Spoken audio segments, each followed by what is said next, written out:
dans le monde.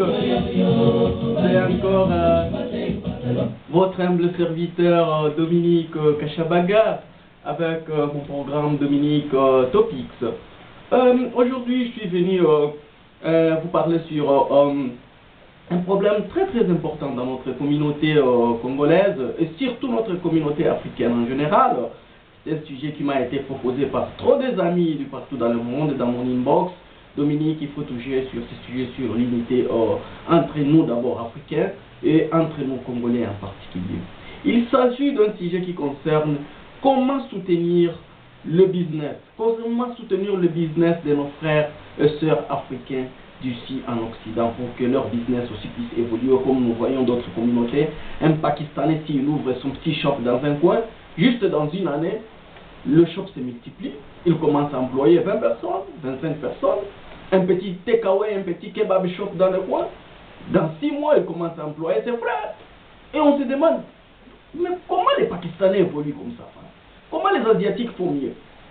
Est-ce qu'ils ont de gris-gris ou quelque chose? Donc, ça ne nous arrive pas dans notre conscience de comprendre qu'est-ce qui se passe au juste. Est-ce que c'est seulement le courage? Ou est-ce que seulement il y a des marouilles qu'ils font peut-être derrière leur dos, ou on ne connaît pas ce qui se passe vraiment?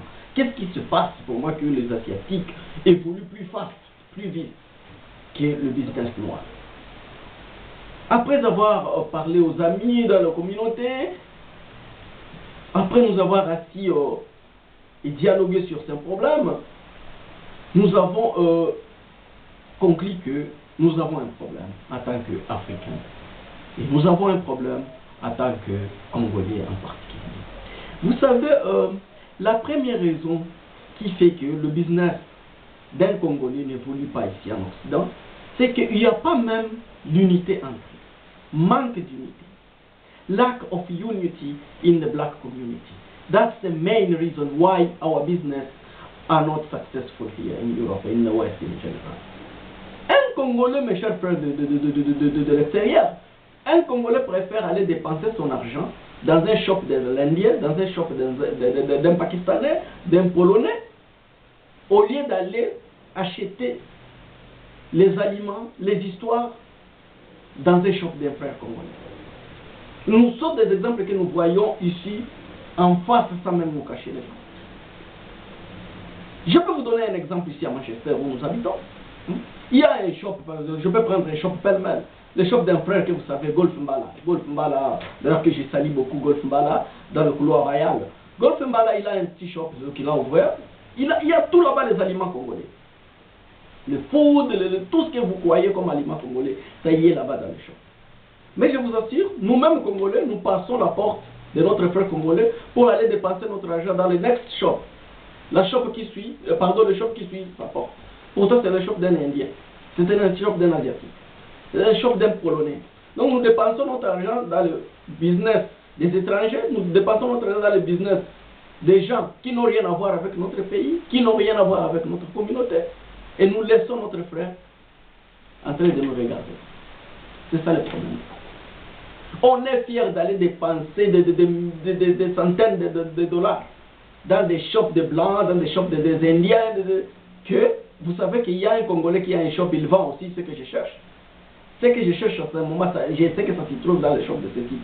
Mais pour y aller, vous trouvez que vous voulez lui rendre riche, vous voulez lui rendre patron, alors il faut canceller. C'est ça le problème.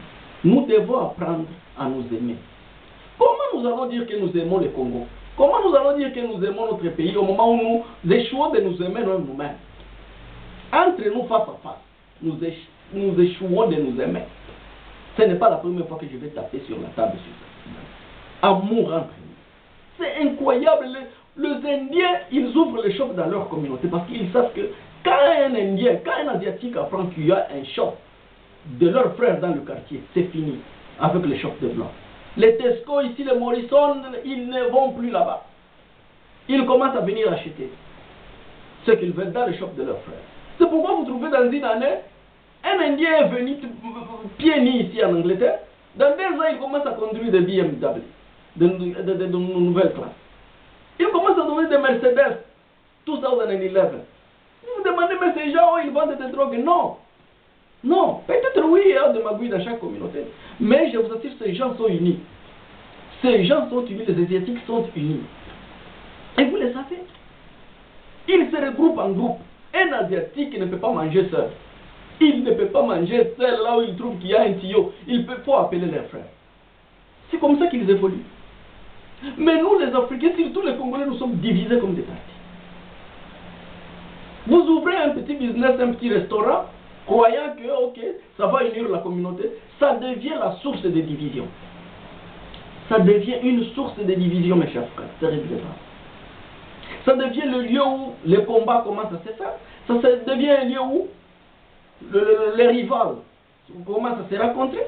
Ça devient la place où quelqu'un qui avait un problème avec l'autre doit venir pour s'y défouler. Vraiment, c'est incroyable. Beaucoup de nos frères ont ouvert des business ici, des restaurants, des Nganda, mais ils ont fermé dans moins de 6 mois. Trop de désordre. Trop de stress. Avec tes stress, tu viens, ah ok, je cherchais peut-être une fille, ah ok, je vais la trouver maintenant là. Je cherchais le problème avec un ami, voilà, je sais qu'il sera dans ce Nganda, c'est là où on va aller nous battre. Vous voyez le niveau où nous sommes. Et puis nous allons nous dire que nous sommes un ami qui est civilisé, évolué. Rien. Rien. Souvent nous nous comportons, même nous-mêmes mikilistes, à un bas niveau. À un bas niveau. Les Indiens, nous rendons les Asiatiques riches, les Polonais. Les Polonais, ils sont venus ici en Angleterre. Il n'y a pas 6 ans qu'on les a permis de venir ici, free. Mais regardez le business de chaque Polonais. Mais les Polonais commencent à employer même les Noirs. Les Polonais commencent à employer les Noirs, je vous assure, dans leur business. Et nous sommes ici pendant plus de 40 ans, de 30 ans pour certains.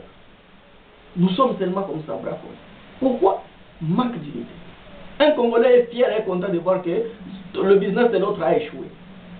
Le business, il a ouvert un Nganda, ça a tombé dans 3 mois, comme ça ils sont contents, ils boivent la bière. Ouais. C'est regrettable.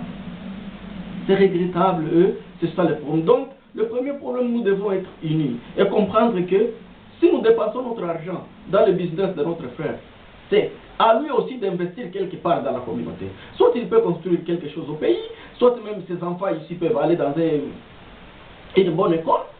Tout ça, c'est notre communauté qui bénéficie indirectement. C'est ça le calcul que vous ne faites pas. C'est ça le calcul que vous ne faites pas. Vous croyez qu'aller dépenser mon $50 dans les shops de Golf Mbala ou dans les shops de Dominique, ah, je lui rends riche. Tu vois le mauvais cœur de Congo. Nous sommes allés au point que je ne sais pas si c'est le poison qui nous manque. Peut-être que c'est le poison qui nous manque. Je ne sais pas pourquoi tu t'assois chez toi avec un cœur gonflé contre l'autre. Pour rien. Pour rien. Tu t'es créé toi-même des problèmes.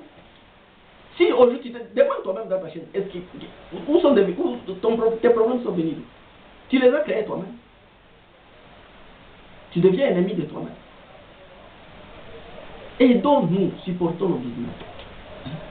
Comme ça nous pouvons aussi aller bien avant comme les autres.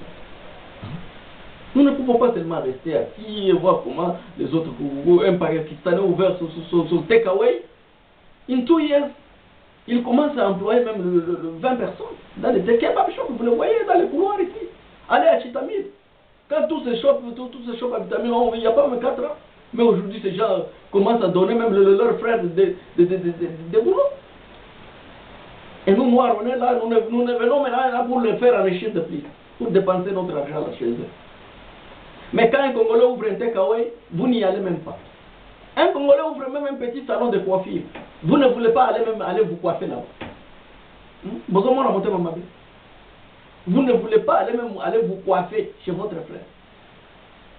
J'ai vu trop de Congolais dans des salons de coiffure des Indiens, dans les salons de coiffure des Pakistanais, des Arabes. Pourquoi? Et il sait qu'il y a un frère congolais dans un coin. Je peux y passer aussi avec mon 10 pounds. Il me coiffe bien. Hein? Tu veux aller donner 10 pounds à un Congolais. C'est ça. Nous ne pouvons pas rester là-bas, on va continuer les Blancs chaque jour. Les Blancs sont responsables de notre malheur. Oui, les Blancs à un certain degré, oui, ils sont responsables. avec les slaveries, la colonisation, parce que oui, ils nous ont tué la psychologie, ils nous ont tué l'esprit, ils nous ont corrompu mentalement. Mais il y a d'autres niveaux où nous nous regardons dans les yeux, nous disons non, nous sommes aussi responsables. À 50-50. Oui. Est-ce que c'est le blanc qui est venu te dire dans les oreilles, n'allez pas dépenser ton argent dans le business de ton frère? C'est toi-même, avec ton mauvais cœur d'Afrique. Avec ton mauvais cœur d'Afrique, tu viens avec ça ici, et tu évolues avec ça. C'est ça, nous devons changer. Nous devons changer. Et si nous ne soulevons pas nos problèmes, personne, comme je l'ai toujours dit ici, ne le soulèveront à notre place. C'est nous-mêmes qui devons rester. C'est ça. Nous devons commencer à nous aimer, à aimer notre communauté, à savoir que si je dépense mon 10 pounds, mon 20 pounds dans le salon de coiffure, dans un restaurant, dans un petit nganda de mon frère, peut-être lui aussi indirectement il peut envoyer $100 pour aider la famille en Afrique. Ça aide aussi la communauté en Afrique. Peut-être il peut construire un petit flat, comme vous les appelez, ou un hôtel au Congo. Ça aide aussi le développement du pays. Donc tout ce que nous faisons, ça aide indirectement et indirectement. C'est ça. Abandonnons ces histoires de dire que oh, je vais lui faire botte. Non, non, non. Il faut aimer notre communauté. Hein? Notre sœur congolaise ouvre son petit shop. Je connais une sœur qui a ouvert un petit shop avec des maquillages, de teintures pour les femmes. Mais aucune fille congolaise n'y passe pas. Aucune fille africaine n'y passe pas. Elles partent toutes à Manchester, centre-ville, dans les grands shops là que vous savez, à Oldham Road, les shops de cet asiatique là-bas. C'est là où elles vont. Elles passent la porte de leur sœur pour aller dépenser leur argent chez un Indien, chez un asiatique. C'est ça. Vous voyez, we are letting ourselves down. And later we're going to blame all white people. We are responsible at some level to our misery. So I hope it's going to help the community and we're going to move forward. Thank you. J'ai pas oublié en passant de saluer mon ami Savannah Ramazani à Montréal, Canada. Savannah, merci d'être à l'écoute chaque fois dans mes émissions. J'ai pas oublié Golf Mbala dans la couloir royale, Golf Mbala, le patron de l'Afro Shop à Great Chitamil Road, Golf Mbala de Manchester. J'ai pas oublié Zawadi Christine au Japon, mon ami Zawadi Christine, salut à toi, et sans oublier Mami Mupenda en Afrique du Sud, je crois que c'est en Durban. Mami Mupenda, merci beaucoup pour ta participation dans mes émissions aussi, dans mes topics sur Facebook. Et je vous souhaite bonne chance, comme ça on peut évoluer, voir si notre communauté peut improve dans un certain niveau pour le bonheur de notre peuple. Merci beaucoup et au revoir.